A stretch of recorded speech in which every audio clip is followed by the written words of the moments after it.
Tradisi takjil yang sangat populer di bulan Ramadan diartikan sebagai hidangan untuk berbuka puasa, terutama makanan dan minuman manis yang disantap sebelum berlanjut ke menu utama. Kali ini, reporter Aceh Info akan membawa kalian berburu takjil di Aceh Ramadan Festival 2022, mengusung tema Wonderful Ramadan in Aceh. Ini sebagian tenan yang kami kunjungi. Ada es cendol,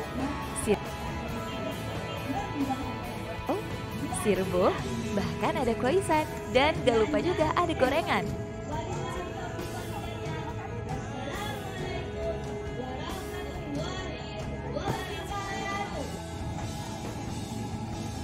Oh iya, ada juga nih warung mie guritno, yaitu mie gurita lobster lamno yang khas dari Aceh Jaya. Dalam kegiatan ini juga ada bazar pasar takjil, ngabuburit, sepeda santai, art performance, bahkan festival pehtem yaitu membangunkan sahur, balebut, kajian Al-Quran, hingga musabakah anak soleh.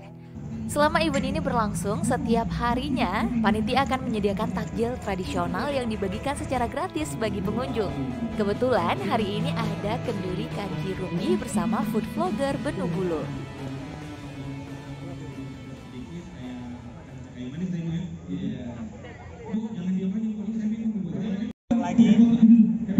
Bentar lagi siap ini ya, kita tinggal nunggu waktu berbuka.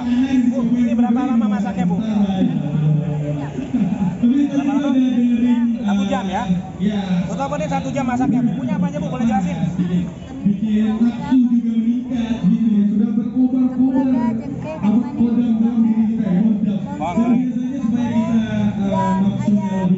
Oke. Bu, kalau tiap Ramadan buat ini? Buat juga kadang-kadang? Oh, di kampung buat ya? Nah, buat Bapak, sebenarnya ini kanji rumi ini memang makanan khas tradisional kita di Ramadan, dan ini hadirnya setiap Ramadan. Dan yang penting manfaatnya Masya Allah banyak banget, dan tentunya ini bagus buat kesehatan karena rempah-rempahnya luar biasa. Oke, nanti kita akan nikmati pas waktu berbuka ya. Oke, mantap. Ini menjadi materi kita sore hari dan hadir. Kita akan ngobrol sama ustaznya langsung. Kita ikut bergabung ke atas saja ya. Oke, assalamualaikum warahmatullahi wabarakatuh.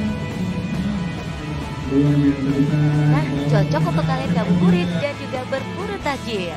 Jadi jangan lupa ya ke Aceh Festival Ramadan 2022 yang berlangsung sampai dengan tanggal 19 April 2022. So, see you rekan Aceh Info.